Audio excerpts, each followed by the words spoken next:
Hello students. तो day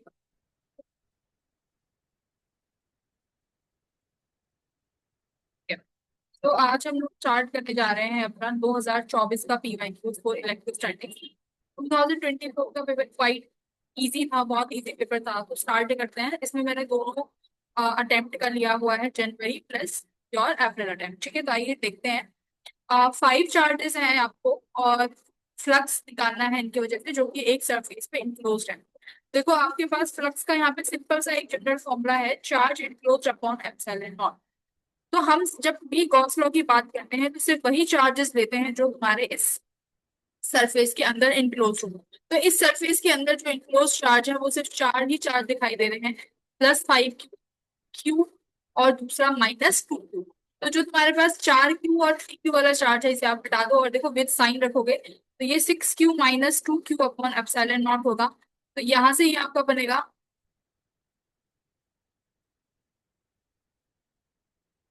4 Q by option number. तो simple, जितने भी इनक्लोज चार्जेस थे वो ले लो, बाकी वाले चार्जेस को बाहर हैं तो उनकी वजह से फ्लक्स नहीं क्रिएट। ठीक है, नेक्स्ट वन इज कि at the centre of A half ring of radius 10 centimetre the linear charge density will be this, the potential is this, the value of axis. तो इन्होंने बोला है कि आपके पास एक हाफ रिंग है जिसका रेडियस तुम्हें दिया हुआ है 10 सेंटीमीटर का। ठीक है, उसके बाद उसकी चार्ज डेंसिटी भी गिवन है, तो पोटेंशियल पूछा है। आसान क्वेश्चन है। तो सबसे पहले आप एक हाफ रिंग क्रिएट करो। मेरे पास हाफ रिंग होगी, ये इसका सेंटर है। ठीक है, और यहाँ से लेके इसका जो हमें रेडियस गिवन है वो उसका 10 सेंटीमीटर गिवन है। लैम्डा यानी इसके ऊपर जो लीनियर चार्ज डेंसिटी गिवन है वो भी आपको ऑलरेडी दे रखा है, लैम्डा 4 नैनो कूलम। तो इसको आप कन्वर्ट कर लो। ठीक है, कि कूलम्स मीटर इनवर्स। तो इतना तुम्हें दिया होगा। तो पोटेंशियल देखो, इसके सेंटर पे जो भी पोटेंशियल होगा उसका फॉर्मूला मेरे पास के कैपिटल क्यू बाय आर होता है। चार्ज ना देके इन्होंने क्या दिया हुआ है, लैम्डा दिया हुआ है। तो लैम्डा होता क्या है मेरे पास, चार्ज पर यूनिट लेंथ पर यूनिट लेंथ पे कितना चार्ज है। मैं यहाँ से क्यू लिख सकती हूँ लैम्डा एल। तो यहाँ पे बस आपको यही चेंज करना था कि चार्ज को लीनियर चार्ज डेंसिटी में लिखना आना चाहिए, लैम्डा एल अपॉन आर। ठीक है, लैम्डा एल बाय आर। तो यहाँ से आप देखो ये लेंथ जो है वो कितनी, ये जो चार्ज है ये कितने लेंथ पे डिस्ट्रीब्यूटेड है। ये जो तुम्हारा सरकमफ्रांस है इसका, तो इसका सरकमफ्रांस कितना बनेगा, पाई आर। पाई आर बनेगा ना इसका lambda. Lambda as it is आ जाएगा। तो यहाँ से जो तुम्हारी लेंथ निकल के आई है वो कितना निकल के आई है, पाई कैपिटल आर। तुमने यहाँ इसको एज इट इज लिखना था अपॉन आर। तो आर से आर कैंसिल हो गया। के की वैल्यू पुट कर दो, 9 × 10⁻⁹ इंटू पाई। देखो पाई में रहने दो क्योंकि ऑप्शन में पाई दिया हुआ है। तो यहाँ से तुम्हारे पास आई थिंक लैम्डा की वैल्यू रह गई, लैम्डा रख दो 4 × 10⁻⁹ तो ये वाला चीज कैंसिल हो गई। 9 × 4 = 36 पाई। तो ये तुम्हारा आंसर है। तो यहाँ पे एक्स की वैल्यू जो फाइंड हुई वो 36। आई थिंक इजी था ये भी क्वेश्चन। सिर्फ तुम्हें यहाँ पर लीनियर चार्ज डेंसिटी को कन्वर्ट करना आना चाहिए था। ठीक है, बढ़िया। आगे बढ़ते हैं। देखो, यहाँ पर तुम्हें फ्लक्स ही निकालना है, बट यहाँ पर थोड़ा सिनारियो डिफरेंट है कि यहाँ पर तुम्हें इलेक्ट्रिक फील्ड जो दी हुई है ना, वो क्या दी हुई है, वेरिएबल इलेक्ट्रिक फील्ड है। यानी तुम्हारी electric field with in the x direction change हो रही है, ये डिपेंडेंट है एक्स पे।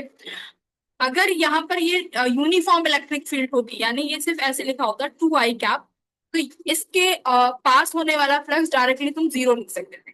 है ना, ये आपने पढ़ा हुआ है ना कि अगर किसी भी इनक्लोज सरफेस को यूनिफॉर्म इलेक्ट्रिक फील्ड में रखेंगे तो वहां से पास होने वाला फ्लक्स अपना जीरो हो जाएगा। बट ये इलेक्ट्रिक फील्ड यूनिफॉर्म नहीं है, दैट मीन्स कुछ ना कुछ फ्लक्स जनरेट होगा।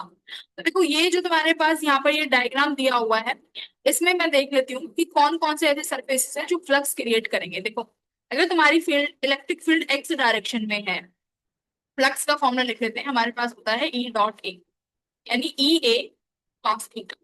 ठीक है, ये फ्लक्स होगा। अब देखो, अगर इलेक्ट्रिक फील्ड एक्स डायरेक्शन में है तो मेरा एरिया वेक्टर बेटा या तो प्लस एक्स एक्सिस में होना चाहिए या माइनस एक्स एक्सिस में होना चाहिए।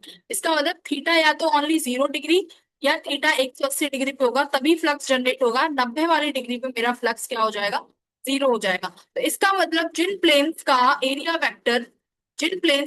वेक्टर परपेंडिकुलर टू आ रहा है इन द वाई डायरेक्शन, उसकी वजह से फ्लक्स जीरो होना चाहिए। सिंपल सी बात है। देखो, ये वाला और ये सामने वाला, इसके पीछे वाला जो भी होगा, उनका जो फ्लक्स या एरिया वेक्टर आ रहा होगा या तो वो वाई में होगा या जेड में होगा। ठीक है, तो जिनकी वजह से फ्लक्स जीरो हो जाएगा। तो सिर्फ तुम्हारे पास एक तो ये वाला सरफेस है और एक ये सरफेस है, इसकी वजह से एरिया वेक्टर यहाँ होगा प्लस एक्स में, सॉरी माइनस एक्स में, और जो ये सेकेंड सरफेस है इसकी वजह से तुम्हारा area vector plus x axis में होगा, यानी ये दो सरफेस से फ्लक्स बनाएंगे।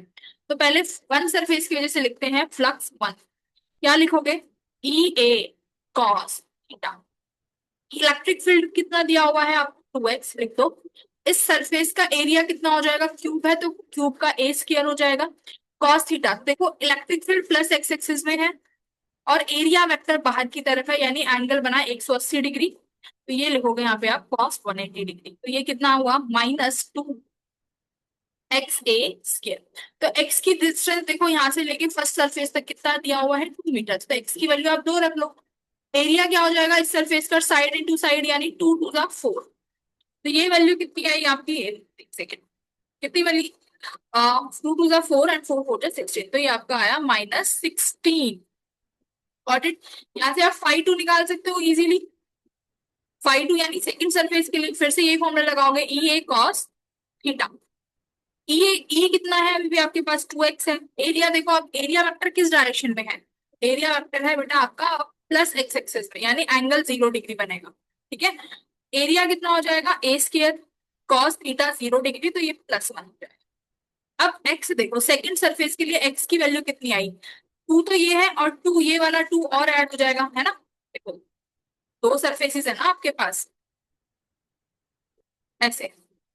तो पहले तो ये वाली डिस्टेंस 2 थी और इसमें इन दोनों सरफेस के बीच में और डिस्टेंस 2 है, तो ये ऐड हो जाएगा आपका 4। तो यानी एक्स की वैल्यू बेटा यहाँ पे क्या रखोगे आप? 4 रखोगे, यानी from the origin to your second surface कितनी डिस्टेंस है? 4 आई। ए स्क्वायर तो चेंज हो नहीं सकता क्योंकि क्यूब का है, क्यूब में सारी साइडेड सेम होती है, तो ये फिर से 2 का स्क्वायर। तो ये आई थिंक ये कितना बना? 4 2 8 और 2 2 4 32। तो नेट फ्लक्स कितना हो जाएगा? आप यहाँ से नेट फ्लक्स आसानी से निकाल सकते हो। कितना आया नेट फ्लक्स? 5 - 5 कर दो। तो आई थिंक ये तुम्हारा आ जाएगा यहाँ से 16 नैनोमीटर और Newton metre square by coulomb. तो यहाँ से आप इसकी वैल्यू रख देते हो सीधा 16। ठीक है, इजी वन। ये था हमारा कॉन्सेप्ट इलेक्ट्रिक फ्लक्स का, जब हम इसको रखते हैं इलेक्ट्रिक फील्ड में जो तुम्हारे कोऑर्डिनेट्स के साथ वेरी करती है। Okay, move to the next question. हाँ, इलेक्ट्रिक फील्ड दिया हुआ है आपको, सरफेस एरिया दिया हुआ है और एरिया वेक्टर दिया हुआ है, तो फ्लक्स पूछा है, बहुत इजी है। तो फाई क्या होता है? E dot A. E dot A, तो यहाँ पर आपके पास देखो क्या दिया हुआ है? एरिया वेक्टर दिया हुआ है और इलेक्ट्रिक फील्ड। तो यहाँ पे आप इलेक्ट्रिक फील्ड की वैल्यू रख दीजिए as it is 2i + 6j क्या +8k क्या। यहाँ से इसको क्या लिखोगे? यहाँ पे उठा के √6 एज इट इज। अब एरिया वेक्टर देखो, तुम्हें पहले तो एरिया और एरिया वेक्टर, ये जो ए है यहाँ पर एक में मैग्नीट्यूड भी होता है और बेटा इसका वेक्टर भी होता है ना? तभी तो ये मेरा एरिया वेक्टर बनेगा। एरिया वेक्टर यानी मैग्नीट्यूड प्लस डायरेक्शन दोनों लेके आएगा।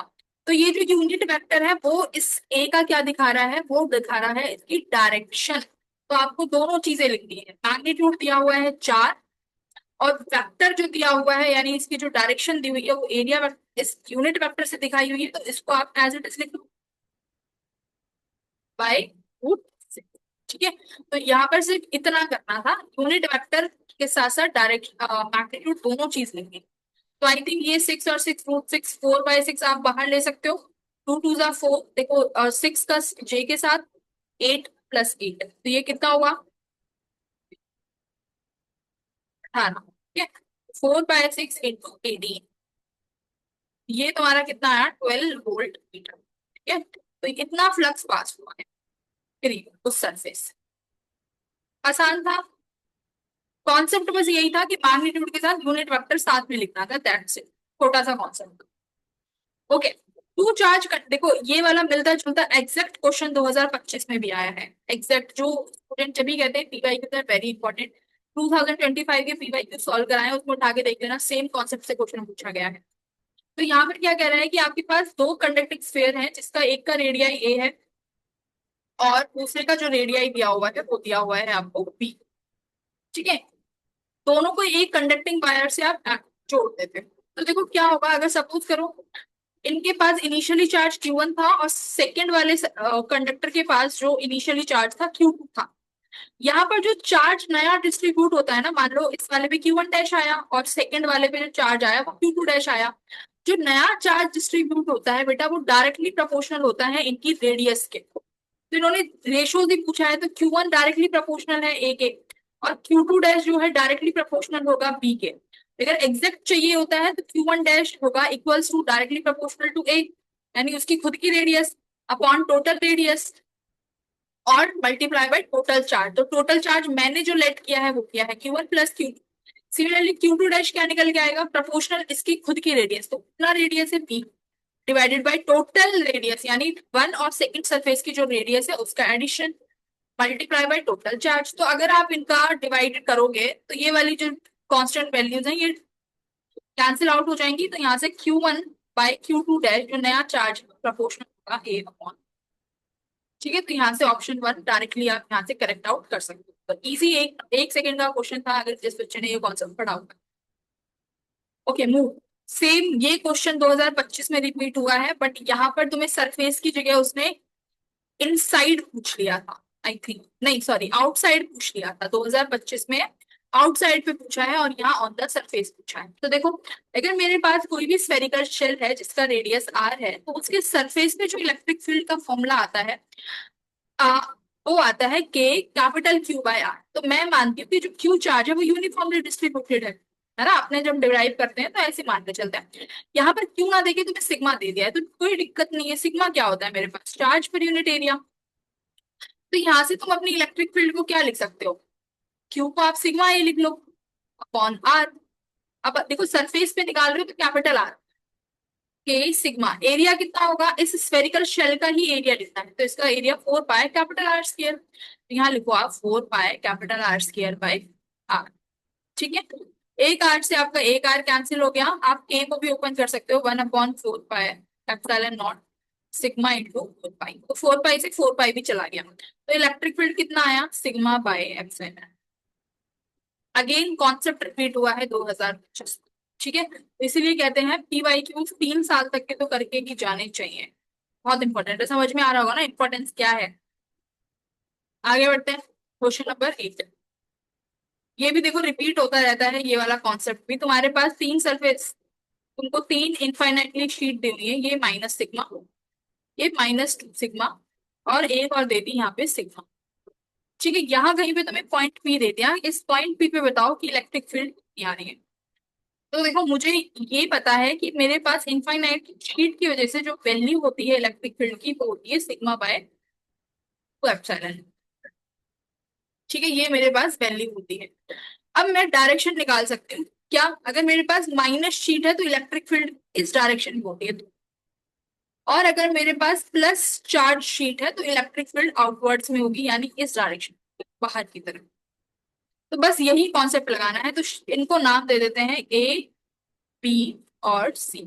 देखो ए वाली नेगेटिव है तो नेगेटिव मतलब इलेक्ट्रिक फील्ड होनी चाहिए टूवर्ड्स, ऐसे EA। सिमिलरली बी वाली भी नेगेटिव है तो मतलब इसकी वजह से भी जो इलेक्ट्रिक फील्ड होगी वो टुवार्ड्स होगी, ऐसे EB। अब जो सी है ये है तो कैसी, प्लस वाली, प्लस वाली है तो प्लस की वजह से इलेक्ट्रिक फील्ड कहाँ होगी, आउटवर्ड। तो यानी यहाँ पर तीनों इलेक्ट्रिक फील्ड सेम ही डायरेक्शन में है तो तुम इलेक्ट्रिक फील्ड क्या कर दो, डायरेक्ट ऐड कर दो। जैसे sigma by 2 epsilon not plus 2 sigma by 2 epsilon not. अब देखो साइन अब मत चेंज करना, कई बार बच्चे क्या करते हैं फिर इस डायरेक्शन के साथ फिर माइनस लगाते हैं। तो तुमने जो ये डायरेक्शंस लिए ये अकॉर्डिंग टू दिस साइन ही लिए है ना, जो ये माइनस प्लस का साइन है इसके अकॉर्डिंग तुमने डायरेक्शन ले ली। तो अब जो ये चार्ज डेंसिटीज है इनको नॉर्मल रखो, अब दोबारा साइन मत लगा देना वरना गलत हो जाएगा।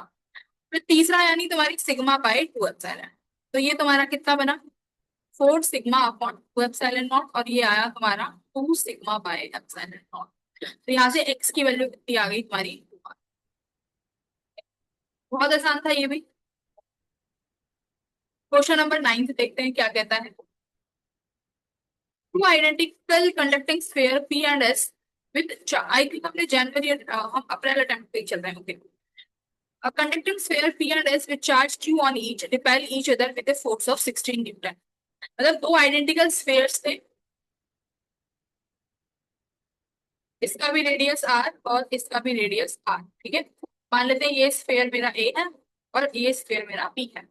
दोनों के ऊपर देखो इक्वल चार्ज है, इस पे भी कैपिटल Q, इस पे भी कैपिटल Q।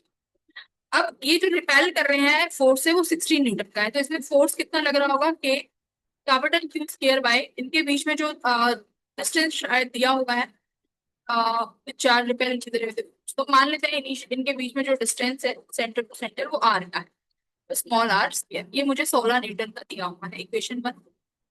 ओके, थर्ड क्या कह रहा है, फिर आप क्या करते हो, एक आइडेंटिकली स्फेयर लेके आते हो जो अनचार्ज है और सक्सेसिवली क्या करते हो, इन दोनों स्फेयर्स के साथ कांटेक्ट में लेके आते हो। सक्सेसिवली का मतलब है कि पहले आप ए स्फेयर के साथ कांटेक्ट में रखोगे, उसके बाद उस सी वाले स्फेयर को जो आप नया लेके आए हो थर्ड, उसको फिर बी के साथ रखो, मतलब दोनों के साथ आपको कांटेक्ट में रखना है। और फिर नया फोर्स निकालना है कि पी और एस के बीच में अब कितना नया फोर्स आने वाला है। इजी क्वेश्चन है। यहाँ पर फिर से तुम्हें रेडियस ये पता होना चाहिए कि कितना चार्ज डिस्ट्रीब्यूट होता है ऑन द कंडक्टिंग स्फेयर्स। तो देखो अगर मैं पहले ए को लेके आती हूँ, ए के पास जो कि इनिशियली चार्ज है कैपिटल Q। अब तुम यहाँ पर एक नया कंडक्टर लेके आए हो सी, जिसके पास खुद का चार्ज 0 है, रेडियस आइडेंटिकल है क्योंकि दोनों सेम स्फेयर्स हैं। ओके, क्या करोगे अब, चार्ज डिस्ट्रीब्यूट करो कि मेरे पास नया चार्ज क्या आएगा। तो देखो मैंने अभी सिखाया था कि चार्ज जो है डायरेक्टली प्रोपोर्शनल है उसकी खुद की रेडियस के। तो नया जो चार्ज आएगा, मान लो क्यू ए डैश और क्यू सी जो डैश आया वो आधा आधा बढ़ जाएगा, Q/2। और क्यू सी डैश पे कितना आया, Q/2। अब ये मत कहना कि ये कैसे आया है, देखो क्यू ए डैश देखो कैसे आया है, यहाँ पे देखते हैं। Q A dash directly proportional to इस रेडियस आर, क्योंकि ए की रेडियस भी आर है अपॉन टोटल रेडियस, तो दोनों की radius R plus R R. Total charge देखो सी के पास कोई चार्ज नहीं है, ए के पास ही चार्ज है, तो क्यू। तो कितना आया चार्ज, देखो Q/2। तो टोटल चार्ज क्यू था, Q/2 ए पे है, तो इसका मतलब आधा चार्ज और किसके पास होगा, क्यू सी के पास होगा, ठीक है Q/2। इस तरीके से हमने यहाँ पे चार्ज डिस्ट्रीब्यूशन निकाला। ओके, अब क्या किया तुमने, अब बी के साथ रखा तुमने किसको, सी को। बी के पास कितना चार्ज है भाई, बी के पास तो क्यू ही चार्ज है, लेकिन क्या अब सी के पास चार्ज आ गया, बिल्कुल यहाँ पर सी के पास चार्ज आ गया है। कितना चार्ज आया है सी के पास, अभी हमने निकाला है कितना, Q/2। तो अब तुम्हें क्या करना होगा, तुम्हें फिर से चार्ज निकालना होगा किस पे, बी डैश। तो क्यू बी डैश पे कितना चार्ज आएगा, फिर से वही इक्वेशन लगानी है, देखो क्यू बी डैश की रेडियस आर, फाइनल चार्ज निकालने जा रहे हो, मान लो इस पे नया चार्ज क्यू बी डैश है और इस पे नया चार्ज आता है Q C dash. R upon total radius 2r हो जाएगा बेटा, और ये total charge Q plus Q/2 कितना आया, 3Q/2। तो कितना चार्ज आया, 3 कैपिटल Q/4, यानी इतना ही चार्ज फिर सी पे आ जाएगा। बी का भी चार्ज 3 कैपिटल Q/4 और क्यू सी डैश का भी चार्ज 3Q/4। ठीक है, ये फॉर्मूला है, टोटल चार्ज रखते हैं यहाँ पे, टोटल चार्ज। तो टोटल चार्ज तो यही हुआ ना, देखो बी और सी का चार्ज मिलाओगे, टोटल कितना हुआ, क्यू प्लस Q/2 कितना आया, 3Q/, है ना, टोटल चार्ज 3Q/2 आया। तो बस यहाँ पर आपने फॉर्मूले में रख दिया। अब दोबारा पी और एस के बीच में आपको सेम दूरी पे उन्हें रखना है और देखना है कि मेरे पास कितना फोर्स जनरेट होके आता है। तो नाउ चेक, अब तुम्हारे पास नए चार्ज क्या हो गए हैं, बी के पास नया चार्ज आया है 3Q/4 और ए के पास जो नया चार्ज है वो Q/2। तो अब यहाँ पे जब फोर्स निकालोगे, मैं इसको रख कर देते हैं, ठीक है? दोबारा से कूलम्ब्स लॉ में इस इक्वेशन को पुट कर दो। इजी क्वेश्चन था ये भी। कैसे लिखोगे, force F dash equals to K Q A dash Q B dash upon वही सेम दूरी पे रखोगे आर स्क्वायर, ठीक है। के की value as it is, R square as it is, Q A dash कितना है देखो Q/2, क्यू बी डैश कितना है 3 कैपिटल Q/4। तो ये कितना बना तुम्हारे पास, 3/8 के capital Q square by R square. तो ये वाली वैल्यू मुझे 16 दी हुई है, 3/8 इंटू 16 लिख दो यहाँ पे। तुम्हारे पास नया एफ डैश कितना आया, 6 न्यूटन। तो ये 6 न्यूटन, थोड़ा सा लेंथी क्वेश्चन था, ठीक है, बाकी इजी था, डूएबल, इजी क्वेश्चन। नेक्स्ट कह रहा है कि बताइए कि हम व्हीकल्स जो इन्फ्लेमेबल फ्लूइड्स को लेके जाते हैं उनमें क्या करते हैं, मैटेलिक चेन लगा देते हैं जो कि ग्राउंड को टच करते हुए जा रही है। देखो इन्फ्लेमेबल फ्लूइड है, मतलब बहुत जल्दी अगर थोड़ा सा भी स्पार्क जनरेट होगा तो स्पार्क जनरेट होते ही फायर को कैच कर सकता है या फायर जनरेट कर सकता है ना, फायर चार्ज, एनी चार्ज। तो क्या कह रहा है, और चार्ज स्पार्क को क्रिएट कर सकता है। तो क्या कह रहा है कि हम टायर्स का यूज क्यों करते हैं उसमें, देखो protect tyres from catching dirt from the ground, never, कभी भी नहीं हो सकता। टू अलर्ट अदर व्हीकल्स, तो चेन से व्हीकल को अलर्ट करना is different, you have horn to alert other vehicles, तो ये भी गलत है। इट इज अ कस्टम, नहीं। तो फोर्थ वन, ये डायरेक्ट ही ऑप्शन ठीक लग रहा है कि एक्सेस चार्ज को हम ट्रांसफर कर देते हैं to the ground so that sparking prevent करा जाए। ठीक है, तो ऑप्शन नंबर फोर्थ बहुत आसानी से तुम एलिमिनेट कर सकते हो अदर ऑप्शंस। ठीक है, okay. Now again this one, ये सेम क्वेश्चन 2024 वाला बेटा 2025 में रिपीट हुआ है, same exact exact copied question है, इवन आंसर तक भी सेम आया है। उन्होंने क्या किया है, एक डाइपोल को रखा हुआ है यहाँ पर -q और +q। ठीक है, पी पॉइंट पर तुम्हें यहाँ पर बोला है कि ये पी पॉइंट पर जो इलेक्ट्रिक फील्ड है ना वो ई है, आपको पी पर इलेक्ट्रिक फील्ड देती कितना ई। मुझे पता है कि पी पॉइंट अभी इस डाइपोल के ऑन द एक्सिस है, तो इस ई की वैल्यू एक्सिस पॉइंट पे कितना होगा, 2 kp/r। अब तुम्हारा जो पॉइंट आर है वो इस डाइपोल के इक्वेटोरियल पॉइंट है, और वो कितनी दूरी पे रखा हुआ है, 2r वाली दूरी पे रखा हुआ है। तो यानी यहाँ पर जो इलेक्ट्रिक फील्ड बनेगी वो बनेगी इक्वेटोरियल वाली, ई परपेंडिकुलर। ई आर कितना होता है, इक्वेटोरियल पॉइंट पे डाइपोल की वजह से इलेक्ट्रिक फील्ड का फॉर्मूला आता है kp/r3। करेक्ट, तो ये के पी आर, यहाँ पे देखो 2r दिया हुआ है तो यहाँ पे ये हो जाएगा 8r3। और इस kp/r3 की वैल्यू तुम इक्वेशन 1 से निकालोगे तो ये मिलेगी तुम्हें e/2। ई आर कितना आया, e/2 × 8 यानी e/16। एग्जैक्ट आंसर रिपीट हुआ है, तो x की वैल्यू यहाँ पे 16 आ जाएगी। ठीक है, तो यहाँ पर ये कॉन्सेप्ट था तुम्हारा डाइपोल का।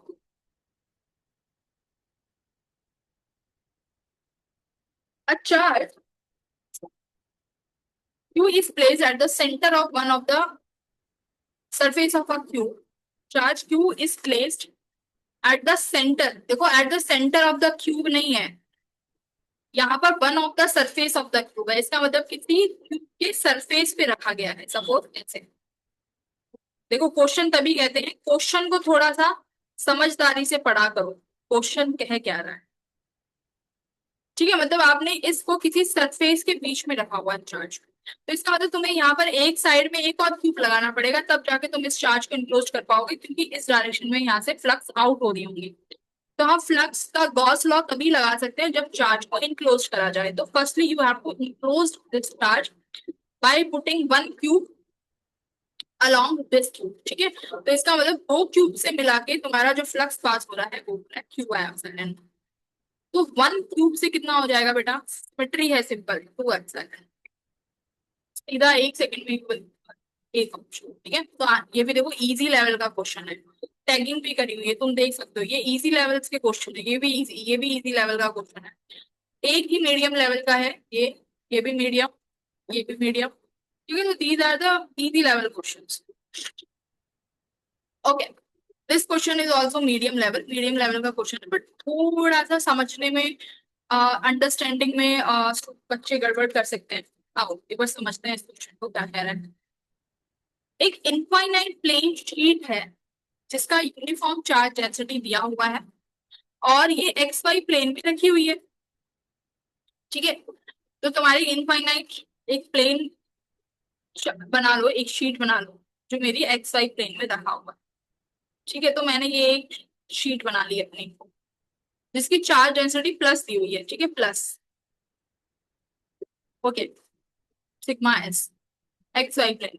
तो कह रहा है कि another infinitely long linear charge, अब ये मतलब लॉन्ग लीनियर वायर है जिसका linear charge density lambda E दिया हुआ है, और वो रखा हुआ है एट जेड इक्वल्स टू, देखो साफ साफ साफ साफ लिखा है, at Z equals to 4 metre पे रखा हुआ है, और ऐसे रखा है कि वाई एक्सिस पे पैरेलल आता है। तो देखो मेरा जेड एक्सिस बेटा कुछ यहाँ बनेगा, मेरा जेड एक्सिस यहाँ आया, तो जेड एक्सिस से 4 मीटर में यहाँ ले लेंगे ये पॉइंट। एक्सिस से 4 मीटर, तो यानी यहाँ मेरी वायर रखी है और वो वाई एक्सिस के पैरेलल है, तो यानी ये डायग्राम कुछ ऐसे बन जाएगा ना।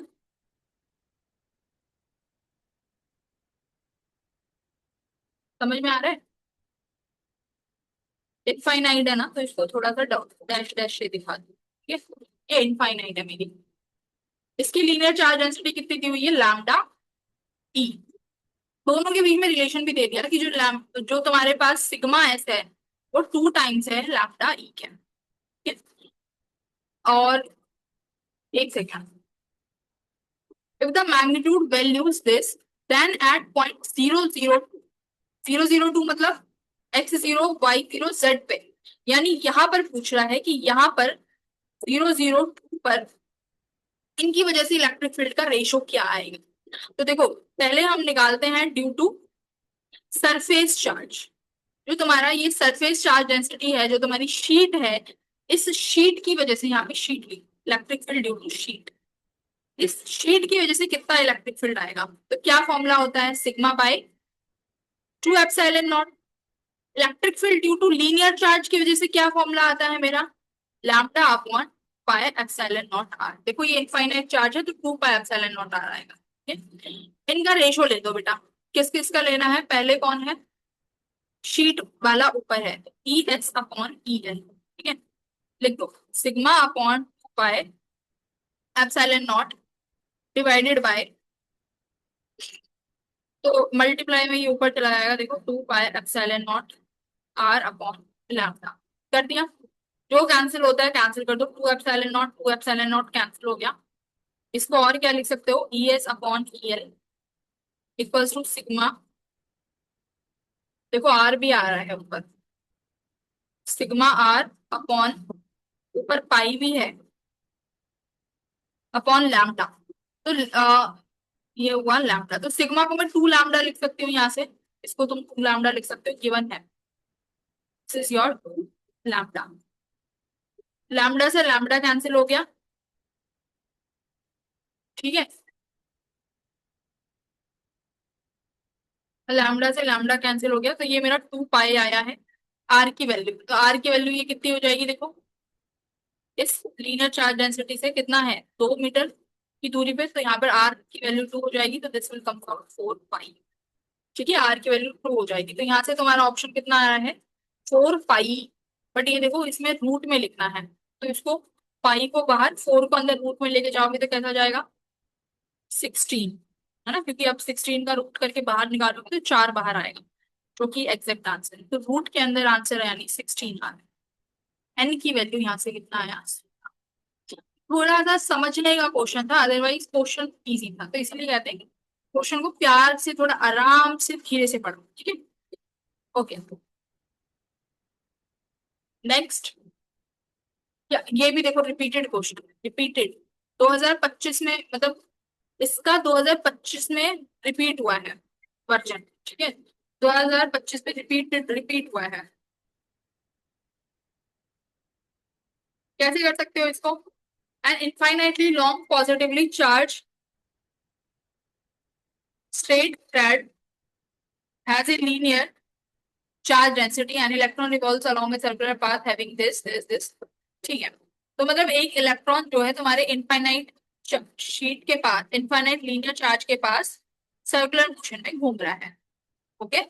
मान लेते हैं ये आर दूरी पे यहाँ से, तो मेरे पास सिंपल सा फॉर्मूला है, सेंट्रीपिटल फोर्स जो होगा वो इलेक्ट्रोस्टैटिक फोर्स से मिल रहा होगा, तो mv² by R equals to electrostatic force. देखो सिंपल सी बात है ना, कि अगर तुम्हारा चार्ज पार्टिकल इसके सर्कुलर मोशन में घूम रहा है और ये इलेक्ट्रॉन है, तो जो तुम्हारी लीनियर चार्ज की वजह से इलेक्ट्रिक फील्ड है वो इस पे इसी डायरेक्शन में फोर्स लगाएगी, इसकी वजह से इलेक्ट्रिक फील्ड यहाँ है। But due to electric field, due to electron, जो फोर्स लगेगा वो अपोजिट डायरेक्शन में लगेगा, तो सेंट्रल क्वार्ट सेंटर लग रहा है और यही सेंट्रीपिटल फोर्स भी क्रिएट हो रहा है। तो यहाँ से तुम इसको लिख सकते हो डायरेक्ट क्यू ई, और इसकी वजह से इलेक्ट्रिक फील्ड कितना बनेगा, lambda upon 2 pi epsilon not, R से आर कैंसिल हो गया। तो यहाँ से तुम देख पा रहे हो काइनेटिक एनर्जी जो सीधा वेलोसिटी पे डिपेंड होती है, half M V square, relate करते हो सीधा, तो यहाँ पे वेलोसिटी जो है वो आर पे डिपेंड कर ही नहीं रही है, तो V is independent of R आ रहा है, independent of R, independent of R का यहाँ पे मुझे एक ही डायग्राम दिख रहा है विच इज ऑप्शन पर। तो बहुत आसानी से ये वाला क्वेश्चन भी तुम सॉल्व कर लोगे। आई थिंक ये मीडियम में लिखा हुआ है but this should be easy type of. Okay, again देखो ये थोड़ा क्वेश्चन बनता है तुम्हारा, अगर किसी ने पहले सॉल्व नहीं किया है या डायरेक्ट फॉर्मूला याद नहीं है तो ये क्वेश्चन तुम्हारा बहुत लेंथी क्वेश्चन हो जाएगा, तो इसीलिए इस वाले क्वेश्चन का ज्यादातर स्टूडेंट फॉर्मूला याद करते हैं। क्या याद करते हैं? सीधा फॉर्मूला। अगर फॉर्मूला नहीं आता है तो मेरे को बता देना, मैं इसका फॉर्मूला डिराइव करा दूंगी। क्या होता है इसका? मेरे पास सपोज करो जो डाइलेक्ट्रिक कांस्टेंट है वाटर का वो के है, तो यहाँ से मेरे पास जो फॉर्मूला निकल के आता है वो निकल के आता है density of these spheres upon density of sphere minus density of this liquid। ठीक है बेटा, ये सीधा फॉर्मूला निकल के आता है। यहाँ पर आप डायरेक्ट वैल्यूज रख सकते हो और you will get your formula. आपको डेंसिटी ऑफ मटेरियल भी दी हुई है, देखो 1.5 ग्राम पर सीसी। डायरेक्टली कांस्टेंट पूछा है, वाटर की तो पता ही है 1 ग्राम सीसी होती है। ठीक है, तो यहाँ पर आपको चेंज करने की भी जरूरत नहीं पड़ेगी क्योंकि दोनों रीडिंग सेम दी हुई है और डिवाइड में है, तो does not need to change the units, को डायरेक्ट भी रख सकते हो। कितना है मटेरियल का? 1.5, इसका 1.5, और तुम्हारी वाटर की होती है 1, तो ये कितना बना? 1.5 अपॉन 0.5। तो ये यहाँ से कितना आया हमारे पास? 1 सेकेंड में, 1 सेकेंड में आंसर आया। ठीक है, तो ये फॉर्मूला याद होना चाहिए। अगेन ये देखो यहाँ पे ये क्वेश्चन क्या कह रहा है कि दो क्यूब है, 2Q and 3Q, electric flux निकालना है C1 और C2 से। इसमें C1 और C2 को नहीं बताया गया है, क्या C1 है क्या C2।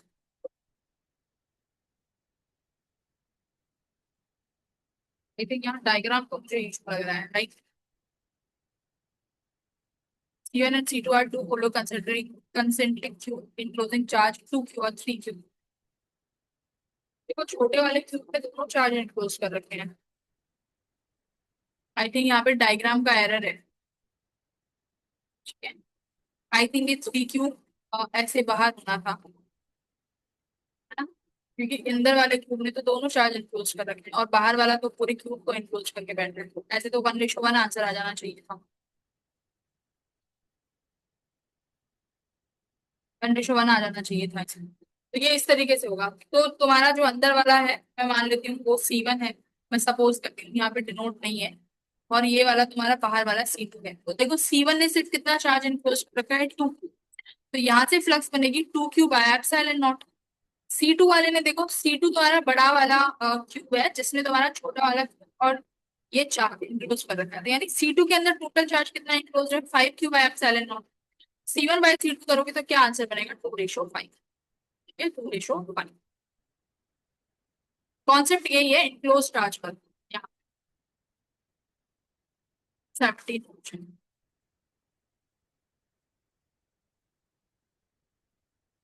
क्या कह रहा है? एक यूनिफॉर्मली चार्ज इलेक्ट्रिक फील्ड, मतलब एक यूनिफॉर्म इलेक्ट्रिक फील्ड है। A charged particle of mass 2 gram being suspended through a silk thread of 20 centimeter and remains stayed at a distance of 10 centimeter from the wall।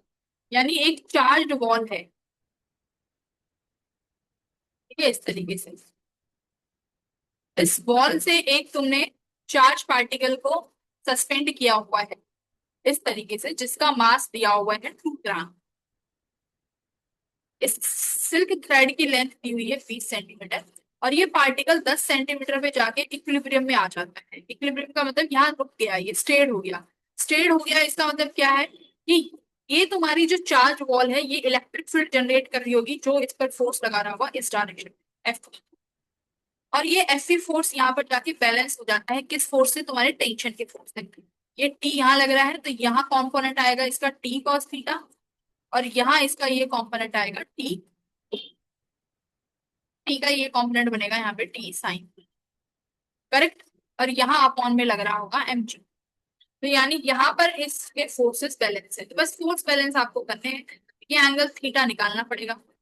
Correct. तो कैसे करोगे, देखो T sine theta किसके बराबर आया मेरा, F T के बराबर। टी कॉस थीटा मेरा किसके बराबर आया यहाँ पे, टी कॉस थीटा मेरा एम जी के बराबर आया।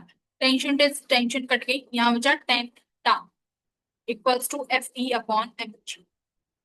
तो यानी अभी तो मुझे टेन थीटा निकालना पड़ेगा। तो टेन थीटा क्या होता है, perpendicular upon base, perpendicular by base होगा, है ना, परपेंडिकुलर अपॉन बेस बनेगा। तो यानी ये ट्रायंगल कुछ ऐसा बन रहा है, अगर ये यहाँ पे टू है, ये 10 सेंटीमीटर है, मैं ऐसे बनाती हूँ। तो ये वाली डिस्टेंस कितनी बनेगी मेरी,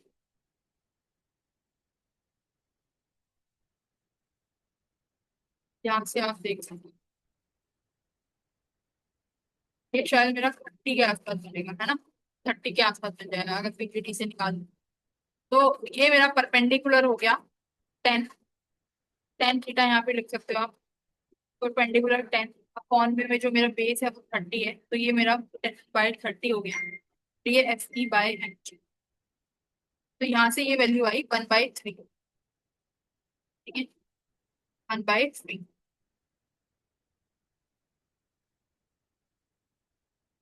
1/3। तो क्रॉस मल्टीप्लाई कर लो, एम जी किसके बराबर हो गया, is 3 times of F T, M G 3 times of F T, M G equals to 3। F E क्या होगा, charge multiply by electric field, और इसकी वजह से जो इलेक्ट्रिक फील्ड होगी वो कितना होगा, सिग्मा अपॉन 2 एप्सिलॉन नॉट। आपके पास मास है, जी की वैल्यू है आपके पास, एप्सिलॉन नॉट की आपके पास वैल्यू है, आपके पास सिग्मा की आपके पास वैल्यू है ना। तो यहाँ से आप, अच्छा डायरेक्ट इलेक्ट्रिक फील्ड ही दिया हुआ है, ओके इजी, गॉट इट, सीधा क्यू ही दिया हुआ है, charge multiply by electric field की सीधी वैल्यू दी हुई है, 2 × 10⁴। एफ क्या होगा, क्यू, डायरेक्ट आंसर आ जाएगा यहाँ से, क्यू हो जाएगा तुम्हारा mg/3 मल्टीप्लाई 10⁻⁴। ये सिर्फ यहाँ पे आपको कैलकुलेशन सॉल्व करना। तो you after solving this you will get x की वैल्यू जो आ रही होगी वो आ रही होगी 3, ठीक है। इजी क्वेश्चन है, बहुत आराम से आप कर पाओगे इसको। आओ क्वेश्चन नंबर 18। ये भी क्या कह रहे हैं कि देखो ये भी आसान है, कि दो चार्जेस हैं Q1 और Q2। ये अगर पहले r डिस्टेंस की दूरी पे थे तो फोर्स जनरेट हो रहा था वो बना था F K Q1 Q2/r², ठीक है, सीधा सीधा कूलम्ब्स लॉ लगाना है। अब क्या कह रहा है कि हमने इन दोनों को किसी मीडियम में रख दिया जिसका डाइलेक्ट्रिक कांस्टेंट 5 है, और सेपरेशन जो है r डैश उसको हमने r/5 कर दिया। तो अभी नया फोर्स कितना होगा, तो देखो एफ डैश निकालने जा रहे हो। एफ डैश का फॉर्मूला क्या होगा, जब आप मीडियम में फोर्स रखते हो ना बेटा, तो मीडियम की फोर्स वैक्यूम के कितने टाइम्स हो जाती है, F/K हो जाता है। K is your dielectric constant, reduce हो जाता है। तो फोर्स की वैल्यू एज इट इज लिखो, K Q1 Q2। K की वैल्यू कितनी है यहाँ पे, देखो आपके पास 5, बट यहाँ पे रेडियस r डैश हो गई है, रेडियस को भी चेंज करना पड़ेगा। कितना लिखोगे, radius r dash square r/5, तो ये r स्क्वायर हो जाएगा, और 5×5 = 25, वो मैं यहाँ पर चला जाएगा मल्टीप्लाई, ठीक है, तो ये आया 5। और K Q1 Q2 as it is तुम्हारे 1 के बराबर है जो F है, तो यहाँ से M का फोर्स कितना आया, देखो 5 टाइम्स ऑफ F। तो option number second will be your correct answer. कुछ नहीं किया मैंने, बस एज इट इज देखो F/K किया है। जब मीडियम में फोर्स लिखते हो तो तुम्हारे वैक्यूम के 1/K टाइम्स आता है, वैक्यूम में K Q1 Q2/r² है, बट चेंज कर दिया है r डैश को r/5 से, तो यहाँ पर आपको r/5 लिखना पड़ेगा, बस ये थोड़ा सा यहाँ पर चेंज। अगेन नल पॉइंट का क्वेश्चन रिपीट हुआ था 2025 में, सेम सेम सेम क्वेश्चन आया। क्या लिखोगे, टू चार्जेस हैं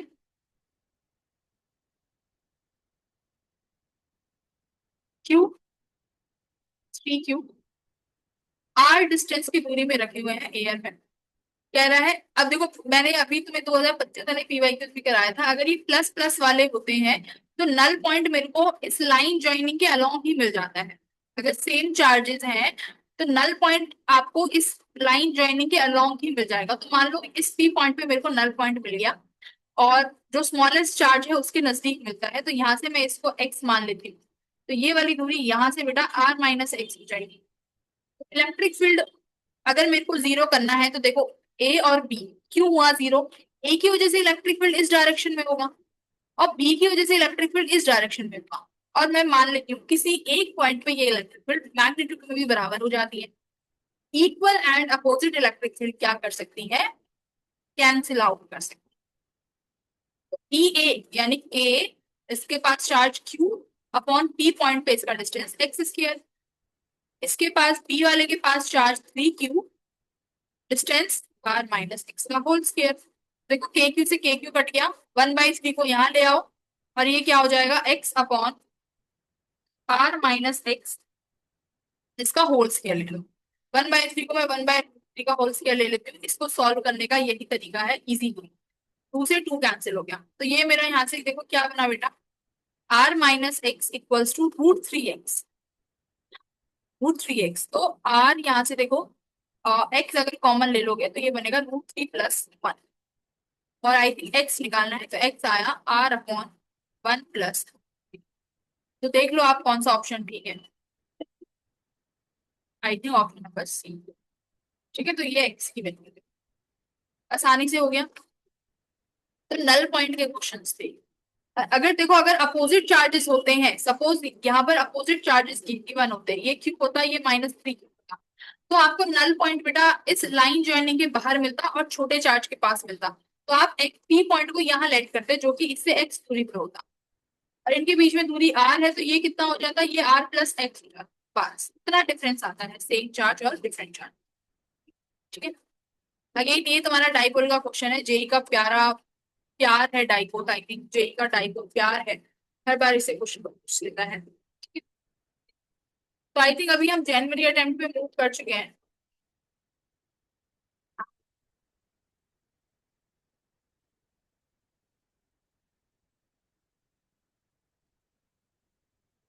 ये वाला क्वेश्चन एक बार हम देख लेते हैं क्या कह रहा है। तो देखो यहाँ पर ना तुम्हारे पास दो डाइपोल है, एक तो ये +2q और एक -2q। तो -2q वाले डाइपोल को मैं डाइपोल 2 मान रही हूँ, और जो +q और ये -q वाला है इसको मैंने डाइपोल 1 माना है। डाइपोल मोमेंट की डायरेक्शन देखो, -q से +q होती है, ये -q है और ये +q। इस वाले डाइपोल मोमेंट की डायरेक्शन यहाँ होगी, सपोज P1। और दूसरा डाइपोल तुम्हारे पास है 2q और -2q, और इस वाले डाइपोल मोमेंट की डायरेक्शन ऐसे होगी तुम्हारे पास P2। ठीक है, तो पहले P1 और P2 लिखो कि P1 और P2 है कितने, कि दोनों की डायरेक्शन अलग अलग है, तो मेरे को नेट डाइपोल मोमेंट निकालना पड़ेगा कि नेट कितना है। तो बेटा P1 का लिखोगे तुम चार्ज मल्टीप्लाई बाय डिस्टेंस, तो चार्ज Q है, लेंथ कितना दिया हुआ है इनके बीच में? 2l, देखो 2l दिया हुआ है। सबसे पहले नेट डाइपोल मोमेंट निकालो, पोटेंशियल तो हम आराम से निकाल लेंगे, हमारे पास फॉर्मूला है। करेक्ट, यहाँ पर नेट डाइपोल निकालने का सवाल था। P2 कैसे निकालोगे? चार्ज कितना चार्ज है? 2q, इनके बीच में लेंथ कितनी दी हुई है भाई? 4l। तो ये कितना आया हमारे पास? 8ql, और ये तुम्हारे पास 2। तो तुम्हें साफ साफ दिख रहा है जो P2 है वो बड़ा है, तो P नेट तुम्हारे पास होगा P2 - P1, और ये आया तुम्हारे पास 6ql।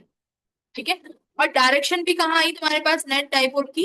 इस डायरेक्शन, P2 वाली डायरेक्शन में P नेट आया। करेक्ट, इस वाली डायरेक्शन में तुम्हें पी नेट मिलेगा 6ql। अब देखो ये पी पॉइंट यहाँ पर है जो कितना एंगल बना रहा है? 60 डिग्री। Correct, okay. अब आप कहोगे कि मैम मेरे पास तो पी पॉइंट पर जनरल किसी जनरल पॉइंट पे पोटेंशियल निकालने का सीधा फॉर्मूला आता है क्या? k/cos θ/r²। k p cos θ/r²। p तुम्हारा क्या है? Dipole moment. आप कहोगे मैं डाइपोल मोमेंट भी है, बिल्कुल है। आर भी है जो गिवन है, बिल्कुल है। कॉस थीटा, अब देखो जो ये थीटा होता है ना बेटा, ये जो एंगल है ये होता है तुम्हारा डाइपोल मोमेंट से लेते हैं एंगल। ठीक है, डाइपोल मोमेंट से एंगल लिया जाता है टुवर्ड्स द पॉइंट जहां पर आप पोटेंशियल या इलेक्ट्रिक फील्ड कैलकुलेट करने जा रहे हो। डाइपोल मोमेंट तो इस डायरेक्शन में है, यानी तुम्हें ये वाला एंगल चाहिए होगा थीटा। तो ये एंगल कितना बनेगा? 120 डिग्री, है ना?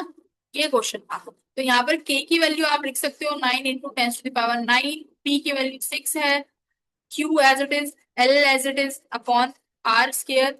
कॉस थीटा हो जाएगा माइनस का 1/8, तो 2 से ये कैंसिल हो गया 3। 9 3 27, तो 27 मल्टीप्लाई 10⁻⁹ और ये QL/R² को यहाँ लिख सकते हो। तो एज इट इज मेरे पास ये ऑप्शन यहाँ पे क्या आया, 27। इसका डायरेक्ट आंसर क्या बना, 27। ठीक है, डायरेक्ट आंसर आया 27। ओके स्टूडेंट्स, तो बाकी के जो 10 मिनट अटेम्प्ट के क्वेश्चन है वो अगले स्लाइड में करेंगे, अगले लेक्चर में करेंगे, अदरवाइज वीडियो काफी लेंथी हो जाएगी। आई होप 10 से 15 क्वेश्चन और बचे हैं। उसके लिए मैं एक अलग से शॉर्ट वीडियो बना दूंगी। I hope you enjoy the video.